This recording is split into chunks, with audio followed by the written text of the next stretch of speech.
খাবার টেবিলে বসে সবকিছু সমাধান করলেন চিত্রনায়িকা অপু বিশ্বাস।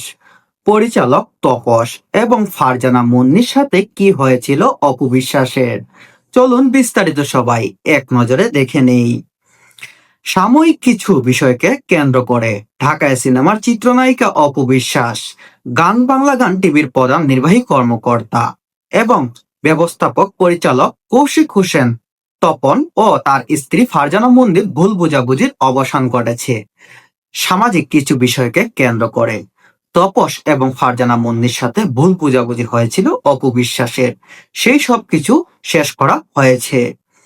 সম্প্রতি ঢাকা মহানগর গোয়েন্দা ডিবি পুলিশ কার্যালয়ে হাজির হয়েছেন তপস ও অপু বিশ্বাস। সেখানে ডিবি প্রধান মোহাম্মদ হারুন রশিদের উদ্যোগে খাবার টেবিলেই নিজেদের মধ্যে ভুল বোঝাবুঝির বিষয়টি সমাধান করে জানিয়েছেন অপু বিশ্বাস। ডিবি হারুনের সহযোগিতায় তপস, ফারজানা মুন্নি এবং অপু বিশ্বাসের মধ্যে যে ভুল বোঝাবুঝিটা ছিল সেটি খাবার টেবিলের মধ্যেই সমাধান করে দিয়েছেন ডিবি হারুন। মঙ্গলবার মধ্যরাতে একটি ফেসবুক পেজ স্ট্যাটাস দেন এ নায়িকা, যেখানে তিনি জানান তৃতীয় পক্ষের ভুল ব্যাখ্যার কারণে বিষয়টি দুর্গন্ধে পরিণত হয়েছে। তবে ডিবি প্রধান হারুনের উদ্যোগে খাবার টেবিলেই বিষয়টি সমাধান হয়েছে। চিত্রনায়িকা অপু বিশ্বাস মঙ্গলবার রাতে ফেসবুকে সামাজিক যোগাযোগ মাধ্যমে একটি পোস্ট শেয়ার করেন। সেখানে তিনি লিখেছেন, তৃতীয় ব্যক্তির কারণে বিষয়টি দুর্গন্ধে পরিণত হয়েছে এবং ডিবি হারুন প্রধান এর উদ্যোগে বিষয়টি খাবার টেবিলেই সমাধান করা হয়েছে। অপু বিশ্বাস তার স্ট্যাটাসে লিখেছেন, আশা করি সবার ভুল বোঝাবুঝি অবসান হয়েছে। আসলে তৃতীয় পক্ষের ভুল ব্যাখ্যার কারণে এই বিষয়টি দুর্গন্ধে পরিণত হয়েছে। ডিবি অফিসে হারুন ভাইয়ের ব্যক্তিগত উদ্যোগে আমরা খাবার টেবিলে বিষয়টি সমাধান করে নিয়েছি। তপস ভাইয়া ও মুন্নি ভাবির প্রতি শ্রদ্ধাবোধ থেকে আমি ভিডিওটি ডিলিট করে দিয়েছি। মুন্নি ভাবির কাছে আমার অনুরোধ, আপনি আর মনে কিছু রাখবেন না।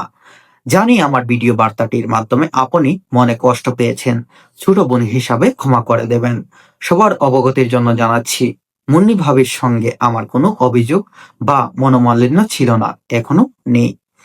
তিনি বলছেন তপস এবং মুন্নি, তাদের সাথে তার কোনো ব্যক্তিগত দ্বন্দ্ব বা মনোমালিন্য কিছুই নেই।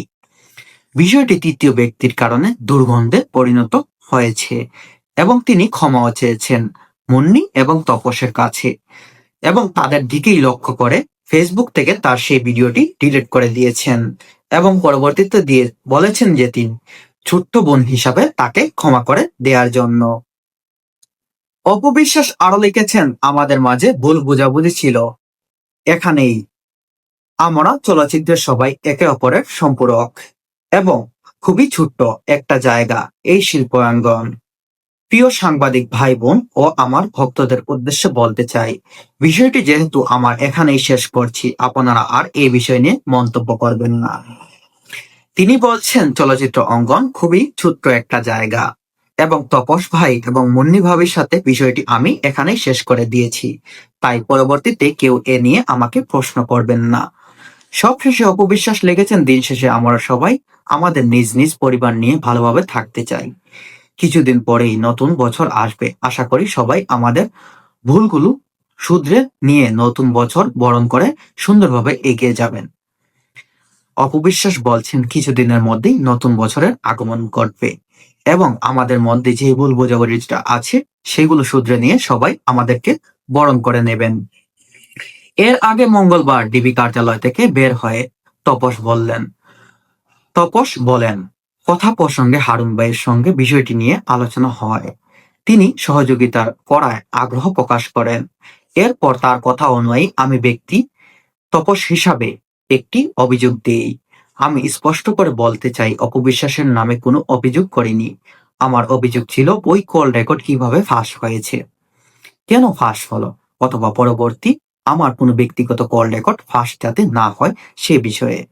তিনি বলতে চান অপবিশ্বাস এবং ফারজানা মুন্নির যে কল রেকর্ডটা আছে সেটা কিভাবে ফাঁস হলো। দুজনের মধ্যে পারিবারিক কিছু কথাবার্তা হয়েছে, সেইগুলা যদি ফাঁস হয়ে যায় তাহলে আমরা ব্যক্তিগত কোনো কথাই বলতে পারবো না। তাই আমার উদ্যোগ পরবর্তীতে যেন কোনো কল রেকর্ড বা ব্যক্তিগত কোনো কিছু ফাঁস না হয়। তপস বলেন, আমার ও অপু বিশ্বাসের মধ্যে কিছু হয়নি। অপু যার সঙ্গে সমস্যা তার বিষয়ে অপু কথা বলেছে আমার স্ত্রীর সঙ্গে। সেই আলাপের অংশ বিশেষ কেটে একটি টেলিভিশন চ্যানেলে ছেড়ে দিয়েছেন। এমনটা হলে তো ব্যক্তিগত কোনো আলাপ করা যাবে না। এ ধরনের ঘটনা যাতে যেন না হয় এ বিষয়ে আমার কথা বলছি। আমি গণমাধ্যমের বিরুদ্ধে যেতে চাই না। আমি কোনো আইনি নোটিশ পাঠাইনি। তিনি বলছেন তিনি গণমাধ্যমের বিরুদ্ধে যেতে চান না। তিনি অপু বিশ্বাসকে কোনো আইনি নোটিশও পাঠাননি। এবং তিনি বলছেন অপু বিশ্বাস আর তার স্ত্রীর মধ্যে যে কথাটি হয়েছে তৃতীয় ব্যক্তিকে নিয়ে, সেই কল রেকর্ডের কিছু অংশ বিশেষ কেটে একটি চ্যানেলের মধ্যে আপলোড করা হয়। তাতে হারুন ভাই খুবই সুন্দরভাবে আমাদের আইনের ব্যাপারটা বুঝিয়ে দিয়েছেন। আমি অথবা অপু কেউই কোনো আইনি প্রতিযোগিতা করতে আসিনি। আমাদের কাজ হলো আপনাদের বিনোদন দেওয়া।